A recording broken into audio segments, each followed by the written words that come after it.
Oh, salut les turfeuses, salut les turfeurs, bienvenue pour un nouveau pronostic de Benoît Requin. Merci pour vos likes, pour vos commentaires. N'hésitez pas à vous abonner pour recevoir tous mes pronostics tous les jours et pour accéder à tous mes tickets pour la course du Quintet. Rendez-vous directement dans mon commentaire épinglé. Ok, place au pronostic du Quintet du jeudi 24 mars, direction Saint-Cloud pour le prix de la Provence. Plat, 2400 mètres, 16 partants, réunion 1, course 1, indice de confiance 1 sur 5.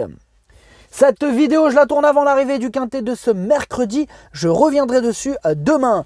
Ok, c'est parti, on commence le pronostic et on commence avec le numéro 1, Berkane. Et on écoute son entraîneur Mauricio Delcher Sanchez. Berkane est bien, il vient de gagner pour sa rentrée, il retrouve les handicaps. Il s'était imposé à ce niveau en 36,5 de valeur. Désormais, il est en 40,5 et doit confirmer ses progrès. Il sera associé à Christophe Soumillon, qui le connaît bien et sera sur sa distance. Il a tout pour lui, sauf une valeur qui laisse moins de marge. Alors, ce que j'en pense de Berkane. Eh bien donc, Berkane, il vient de triompher le jour de sa rentrée. Il ne cesse de repousser ses limites. Il peut encore frapper un grand coup. Le numéro 2, Mikado. Et on n'aura pas les commentaires de l'entraîneur pour ce numéro 2. Alors, ce que j'en pense de Mikado, il enchaîne les excellentes performances, il reste sur une belle 3e place dans le Quintet du 26 février, il s'annonce redoutable. Le numéro 3, Aviasor, et on écoute Christophe Ferland. Aviasor s'est bien défendu dernièrement, mais il a été constamment pris de vitesse. Je pense que le fait de retrouver le gazon en rallongeant la distance devrait l'aider dans sa tâche. Avec un parcours non loin des premiers et sans encombre, je continue de penser qu'il a son mot à dire à ce niveau de la compétition. Alors, ce que j'en pense d'Aviasor, il reste sur un échec dans le Quintet du 26 février, mais il avait terminé 3e de celui du 24 janvier, réhabilitation en vue. Le numéro 4, Glacier Pic, et on n'aura pas les commentaires de l'entraîneur de ce numéro 4, d'ailleurs c'est le même entraîneur que le numéro 2, donc s'il ne parle pas pour le 2, il ne va pas parler pour le 4. Ça serait bizarre s'il parle que pour un, enfin bref.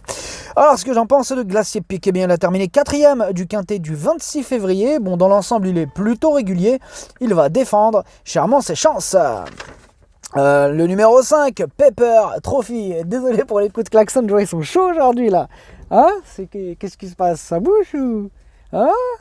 Bon, on écoute Ramon Avial Lopez et on écoute Pepper Trophy. Son seul essai à ce niveau se soldait par une 11e place. Mais non. Pardon. C'est... voilà, vous voyez mon... Non, on écoute Ramon Avial Lopez. Et du coup, là, après, j'ai lu mes trucs à moi. Non. Alors, Ramon Avial Lopez, qu'est-ce qu'il dit? Il dit... Pepper Trophy avait besoin de se reposer lors de sa rentrée. Il a bien tenu sa partie, compte tenu qu'il n'était pas encore à 100%. Cette course lui a fait le plus grand bien. Je trouve sa valeur correcte, ainsi la distance et le terrain. Mais si la piste venait à s'assouplir, cela ne le perturberait pas. Une place nous satisferait.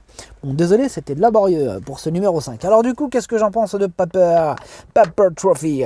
Son seul essai à ce niveau s'est soldé par une 11e place, mais il vient quand même de prouver sa forme le jour de sa rentrée. Des progrès sont attendus sur cette sortie. Il peut faire mal. Le numéro 6, Galloway, et on écoute Johan Bonnefoy. Galloway a effectué une semi-rentrée dernièrement. Cette sortie lui a fait du bien en vue de cette course. 2400 mètres en bon terrain, c'est parfait pour lui. Sa situation au poids s'améliore gentiment. Une place me paraît à sa portée ici. Alors, ce que j'en pense de Galloway, son essai dans un Quintet le 1er février s'est soldé par un échec radical et difficile à vous le recommander chaudement dans ces conditions. Le numéro 7, Camisio, et on écoute Stéphane Gouillette. Camisio m'a agréablement surpris dernièrement. Il était certes monté sur sa course de rentrée, mais de là à le voir vaincre. Depuis, il est resté très bien. Le fait de courir sur le gazon ne sera pas un problème, d'autant qu'il fait très beau. Jeudi, c'est un test sur une distance que j'aurais préféré plus longue. Il n'est pas hors d'affaire. Alors, ce que j'en pense de Camisio, tout d'abord, lui, c'est mon deuxième cheval de complément en cas de non partant. Eh bien, Camisio, il a la pêche, il a remporté sa dernière course. Bon, ici, c'est vrai qu'il passe un test à ce niveau, mais sur sa forme, méfiance. Le numéro 8, Tibet, et on écoute Carlos Lerner. Tibet vient de prouver qu'il demeurait compétitif malgré les 3 kilos supplémentaires. Le fait de revenir sur le gazon ne nous inquiète pas plus que cela, car actuellement le terrain sèche. Maintenant, cela reste un attentiste et il faudra bien évidemment bénéficier d'un parcours fluide pour pouvoir placer sa pointe de vitesse finale. Alors, ce que j'en pense de Tibet, il est en forme, il a déjà eu l'occasion aussi de prouver sa compétitivité. Dans ce lot, il garde son mot à dire. On passe au numéro 9, Bark. Et on écoute David Smaga. Bark a réalisé une bonne arrière-saison, c'est un cheval que j'ai toujours bien aimé et qui concrétise désormais. Je dis c'est une rentrée, il doit passer un test à ce niveau et sans décharge cette fois, mais je le trouve en progrès, enfin l'état du terrain lui importe assez peu. Alors ce que j'en pense de Bark, c'est une rentrée, on ne l'a pas revu depuis son échec du 17 novembre. On peut craindre qu'il ait besoin d'au moins cette course. Ce sera aussi son premier quintet à faire d'impression. Le numéro 10, Grass Bay, et on écoute Christophe Escuder. Grass Bay nous a de suite fait plaisir en s'imposant. Pénalisé de 2,5 kg, on a vu que c'était désormais un peu plus dur pour lui. Maintenant, je le présente dans ce tournoi car il me paraît en très bonne forme et affronte les seuls 4 ans. Avec un bon parcours, j'espère le voir finir à l'arrivée. Alors, ce que j'en pense de Grass Bay, 3 quintets, 3 échecs, il retente une 4e fois, mais il va devoir montrer un tout autre visage. Le numéro 11, Makela Tambouille, et on écoute Rodolphe Collet. Makela Tambouille a réalisé une arrière-saison 2021 fructueuse. Il a passé un bon hiver et a travaillé en conséquence en vue de sa course de rentrée jeudi. Il ne doit pas être mésestimé pour sa reprise de contact. Ce que j'en pense du coup de Mac la Tambouille, ce sera son premier quintet, il a du travail dans les jambes et il est confié d'emblée au survolté Michael Barzalona. C'est un coup de poker, je l'aime bien ce Mac la Tambouille. Le numéro 12, Fearless, et on écoute Yvonne Volmer. Fearless n'a à mes yeux rien à voir au départ de cette épreuve. Il n'a rien pour lui. C'est en effet un vrai cheval de terrain lourd, mais il faut bien lui faire effectuer sa rentrée. Alors ce que j'en pense de Fearless, c'est une rentrée, ce sera aussi son premier quintet, on demande à voir. Le numéro 13, Let There Be Rock, et on écoute Cédric Boutin. Let There Be Rock a des problèmes aux yeux et a de ce fait un comportement pas toujours très régulier. La dernière fois, il ne s'est jamais mis en course, même si on l'a envoyé devant. Je veux le revoir dans d'autres conditions, notamment avec des œillères qu'il aura jeudi. Alors, ce que j'en pense de Let There Be Rock, il enchaîne les échecs, il monte de catégorie, sa tâche a priori s'annonce assez délicate.